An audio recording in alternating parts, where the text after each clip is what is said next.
Hello, I'm Jackie Smurden. Welcome to Dunnock Studio. Based in the heart of Norfolk, UK, this is where it's all about art with a heart. This channel is here to help you learn to paint, but more than that, it's about having fun with paint, a brush, and a bit of creativity. Whether you're just starting out or have some experience, you're in the right place. No question is ever a silly one here. I'm here to support your journey. With over 20 years of painting experience and a Level 3 City and Guild certificate in adult learning, I also run in-person workshops, so you'll be learning with a qualified tutor who knows how to guide and encourage. My videos are long form and slow paced. No jump cuts, no speed painting. Everything is in real time, including my process, my decisions, and even my mistakes. If you enjoy relaxed, step-by-step tutorials that show the real painting journey, you'll feel right at home. We're going to have some fun looking at snowdrops, and here's one that I brought in from the garden, which is in a pot, and because it's come into the warm, it's opened out beautifully. So I've done a sketch of the snowdrops and the ones surrounding it. If you want a bit more help on how to draw something like this, I'll put a link here somewhere and I will pop it in the description as well. It just goes into a little bit more detail on how I drew those shapes. You'd need a little bit of salt if you wish, just any old salt will do. And then here's the interesting bit. I've been doing some swatching and mixing some spring colours. Now, it was interesting because the colours really that you decide to make your snowdrops and your picture, they're entirely up to you. But it's winter and it is a grey day, so I had a go at mixing some sort of greeny greys just to see what I could produce with some colours. And this one here is cobalt blue and yellow ochre. They make some really lovely greys and lovely bluey greys, and that's just the two of those mixing together. So on their own, they're quite vibrant colours really, you can see, but when they're mixed together they come down into this lovely beautiful grey. So I could potentially use those for the shadows on the snowdrops. I could use those for the background around the snowdrops. The only thing it's not very good at is that colour mixture doesn't really give you a green. It's just a hint of it here, but if you want your greens to be a little bit more vibrant, the other option today would be a cerulean blue and a cadmium yellow. So on the second pile here, the shadows are slightly greener, and by mixing them strongly, I've got a proper green here, and that is cadmium yellow and cerulean blue. And you can see I tried here the cerulean blue with the yellow ochre again, which does make this nice grey green colour. So we could just stick to two colours, we can overlap them slightly, but this is such a nice calm cool palette. I'm tempted to go with cobalt blue and yellow ochre, but I know not everybody will have those colours. So if you've got a cerulean blue, sky blue essentially, anything that looks like a sky blue, and a good old cadmium yellow, which is the warm yellow in your palette. So you've got lemon yellow and cadmium yellow. In general, they will always be in most people's palettes. There's the lemon, there's the cadmium. By contrast, it looks quite orange, doesn't it?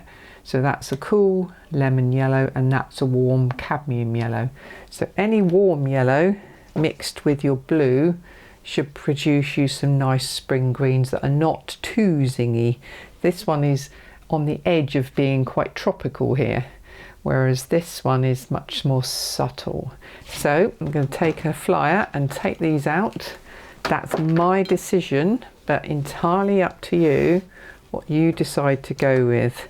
But try a blue and a warm yellow together and see how yours turn out.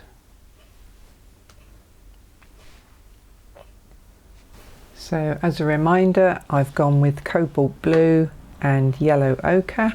These are two piles of the same blue, and that's my yellow ochre. That's my colour swatch card, and I get these from Bromley's Art Supplies, and they're little art cards that you can just practice your colour mixing on. If you like a combination, keep them, write on them, and they're your colour reference for the future.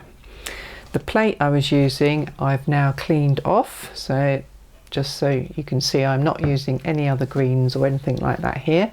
It's going to be a very subtle grey picture.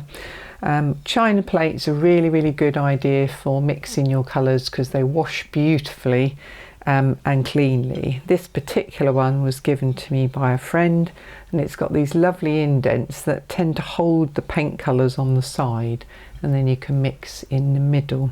So if you haven't got a proper palette of any description, like my lovely plastic one that I've had now for a while, don't worry, you don't need one. Just a white plate will do the job perfectly. I'm going to start off just by exploring my grey colours and popping them on these back leaves. But I'm just going to start these back leaves with some plain good old fashioned water, just to keep these colours really soft. And although I've got pencil lines all round this, obviously because I drew it out first, I don't want this to be a heavily outlined picture. So normally they would not be as strong as you can see them there. It's just so you can follow where I've put those lines.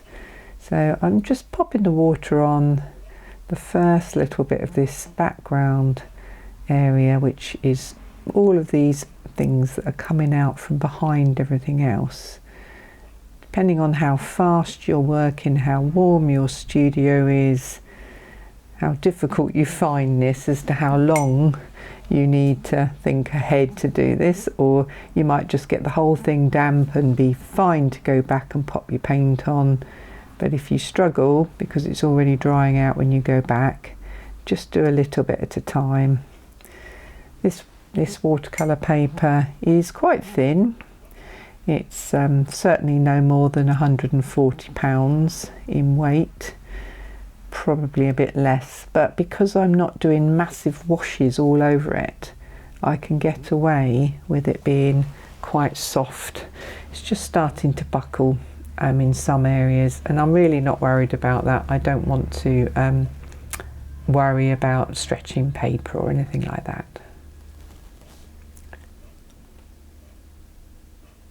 First mix, so you can see what I'm doing. I'm just popping some water in the middle here. I'm going to pull my yellow ochre into that puddle there.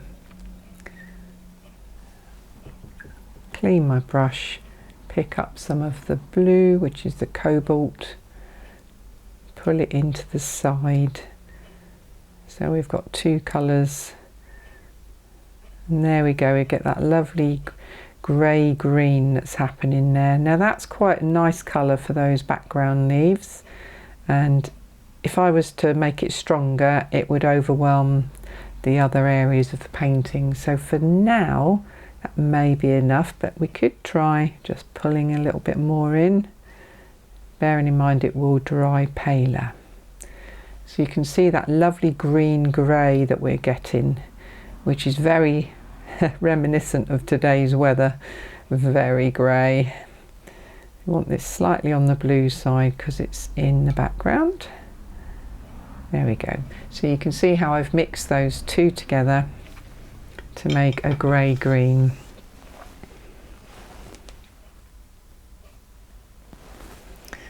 Now I'm just going to drop that in this background. I'm not worrying if it overflows where I've got the water in the wrong place, but I am being careful not to let it go onto the snowdrop because that's going to be a separate area. Now you can really see how this thinner paper is buckling up, and that is why I generally go for the much thicker papers, because it's a lot less hassle than messing around with these. But it's good for you to see how you can keep going with buckled paper. It really doesn't matter. This is our first wash, and you can see it's nice and pale, nothing strong going on. If you think any of the background areas are still a bit sort of, you think it's a bit harsh on these leaves, just take a damp brush and pull the paint away from the actual leaf so it goes whizzing off into the distance. That can make some lovely effects, or not if you don't like that. If you've got some big puddles, squeeze your brush out and just use it to suck up the puddles like that. It's called a thirsty brush, if you've not come across that technique before. And then try and stop fiddling with it, let it settle down for a little bit. We've still got some dampness here, and we've got some nice effects from the blue there. So this is where I can't really get this colour to go particularly green, because we're using this orange and this blue together, because yellow ochre, if you look at it next to a lemon, is very much a reddy yellow. So let's just see, I'm just picking up my mixture again, and then whilst these are still damp, I'm just dropping some of that back in. You can see it's slightly greener and a little bit thicker, so I haven't got very much water in this now. It's giving me an olive green effect. Again, don't worry too much about where you put it, just let it sprinkle itself into the damp paper. If your paper's already dry, do not worry, you can re-wet it, preferably with a small spray bottle, not one that will overwhelm everything with too much water. So we've got some nice effects going on there. Because that is still fairly damp, you can see where mine has dried out, so I can just take it back if it's a bit hard. Drop a nice soft wash back in again. If you've got some salt, you could just sprinkle a little bit into some areas whilst it's still wet. But if you do choose to do that, remember you've got to let that dry before you can move on. So I've left it about 15 minutes, and I'm now just brushing away the salt with a stiff brush. You can use your fingers obviously, and you can still see this paper's ever so slightly buckled. So there's a slight buckling on this paper, which you can see there, and that's why I generally use much thicker paper, more than 300 GSM or 140 pounds in weight, because that eliminates this sort of thing. And in my book, life is too short to stretch watercolour paper, but there are plenty of people who do. So if you want to find out more about that and your watercolour paper is thin, just pop into Google stretching watercolour paper and they will all pop up and show you how to do it. So I'm just carrying on with my round brush, which does most things that I need it to do. So I'm ever so tempted now to grab some of a different yellow to make a proper green, but I'm going to just persevere with this and see if I can get some sort of greeny effect using these two colours, yellow ochre and cobalt blue, just to see if I can get anywhere near something that I'm happy with, really. So I'm now looking at this patterned area inside here. So as soon as I popped that on there, I realised that that was way too thick. So going back to my original idea, I've picked up a different brush here and I've just put some water on it. Let's do what we did before. Let's drop in some water where the area where we want this greeny pattern to be. There's some in this one. and there's also some in here. Oops, that's a bit too much on that one. So again, I'm just popping water on there. That then allows me to pick up this rich, thick paint that I've just mixed. And looking at my subject, just try and guess where that strength is. Drop the paint in there and allow it to blend out. So as you can see, it's not really a green. It's a very bluey grey, but we'll just see what happens. So I'll just pop it in that one there. And this is a much more watery one, so we'll just drop that in there. Allow it to do its thing. Again, you could add some salt if you wanted to. Just letting that blend away. That's pulling across quite nicely, because on the actual flower these two edges sort of blend together, so just tickle it over a little bit. There we go. And then going back to the ones that I put on earlier that were too thick, just gently tickling them with a damp brush and lifting them out. That's better.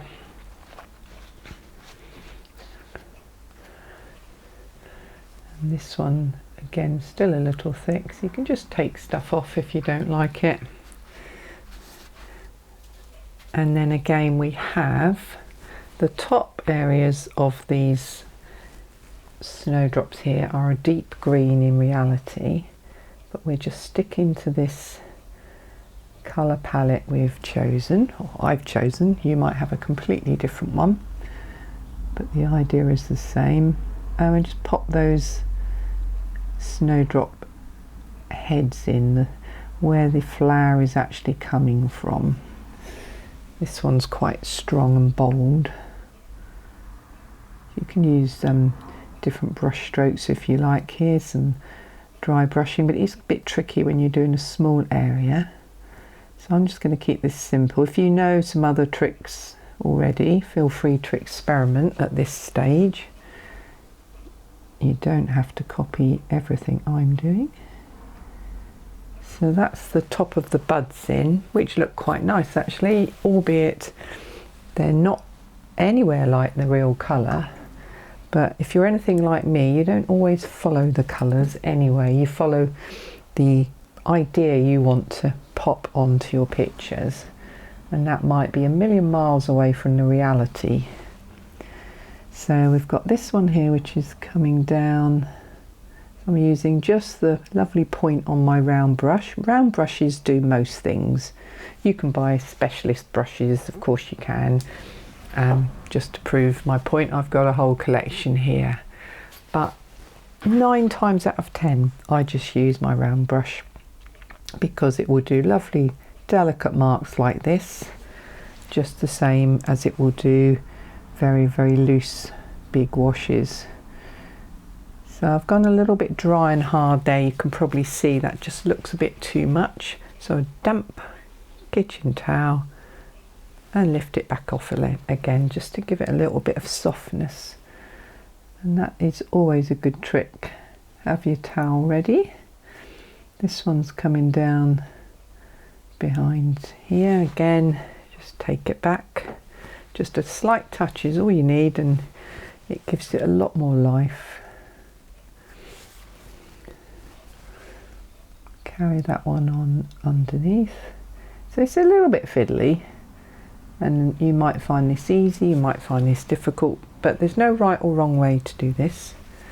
So just have a go with some paint. Now this area here, we've got some nice effects from the salt, but we can just go in and add another glazed layer, but always leave a little bit of the original layer showing. When you do something like that, just soften one edge of it, don't leave it all hard. So that's quite soft now under here, whereas all the hard scrubby bits are a little bit more obvious. Just do as much or as little of that as you like. Keep an eye on your palette. If you've been away for a little while, you might find it starts to dry out. It can happen really quickly in warm areas. Now, under here we've got two turns of the leaf going away from us. So I'm going back to that blue mix that I made to try and make the green there in the middle, keeping it on the blue side. So it's a bluey grey. I can then go back in and glaze a nice thin layer over the top of that. And that gives the impression that the leaf is turned away from us. Same with this side. It's the darker side because it's underneath. Remember to go around anything you've got crossing.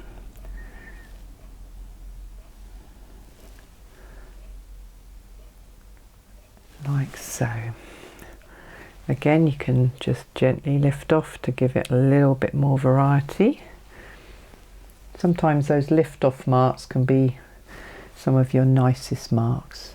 Now this is a petal here, so to make sure this petal stands out, I'm going to make sure that edge is nice and crisp because this is the leaf coming out from behind it. Like so.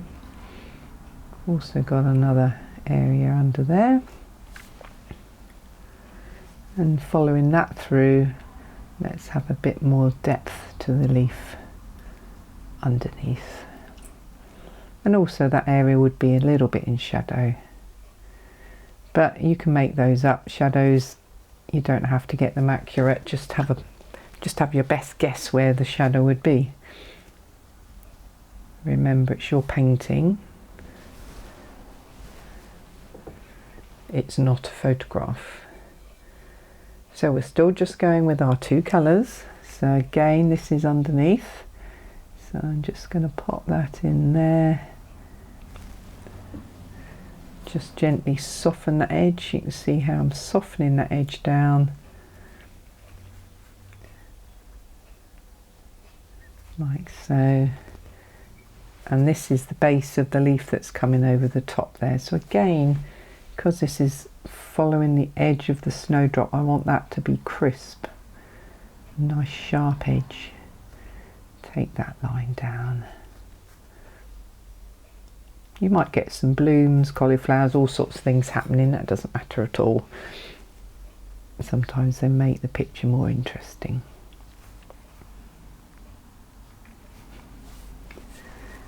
Then just review what you've got going on the top. You might need a little extra depth to this area because obviously it's the main snowdrop in the picture. Just to give the impression, we've got another leaf that's tucked around that one, so let's give that a shady interior. You can go cross-eyed doing this. So I'm quite happy with those. That's probably quite enough on the detail there. So the decision is what colour to do the petals. Now of course we could leave them white, and that's what most people would do, and then that's fine. It's easy peasy to leave them white, and you can paint around them if you like to make them stand out. So if we were going to do that, which colour would we use? Well, I would highly suggest you stick to the cobalt blue because you've already got that in your painting. Or we can paint the actual flowers blue and it would just make them look slightly different. I'm sort of inclined to start off with doing a bluey grey shadow where these petals overlap. So let's see what that looks like. It's a lot thinner than the shadow we've been using on these leaves because we're looking at white petals now, not great hefty leaves, and snowdrop leaves are very tough and leathery. Their petals are not. So that's that. It's quite a rich grey, but I'm now softening that away, and this is the petal that's underneath behind the other one. So we're definitely going to keep these grey. And again, we've got the same effect here. We've got a shadow under here, but as it comes away, you soften it with water. Sorry, you soften it with a damp brush, not a wet brush. There's also slightly shadowed one in there. Just bring that down. So we've got our shadows on those petals. It's really becoming quite obvious now that we have got snowdrops. And let's pop a shadow on this one. I'm no longer looking at the real snowdrops. I'm just making this up to what works for the painting, not copying the thing in front of me, although of course it's useful because it's real, but you don't have to follow it slavishly. So that's given that a little bit of depth. Might be a little bit too much, so again just a little dab in there. Soften it off, soften any of them you don't quite think are working. And now, oh, the moment of truth. Do I go around the edge with blue, or do I do the actual petals blue? Right, I'm going to make a really, really thin wash of cobalt blue, and then let's try it out on this one. Lovely. Not going to cover all the white up, just the hint of it. Still looks really strong, doesn't it? Get our trusty towels in. There we go. Very pale blue, just suggesting that there is a cool colour here. It's a snowdrop. Just enough of a suggestion of colour.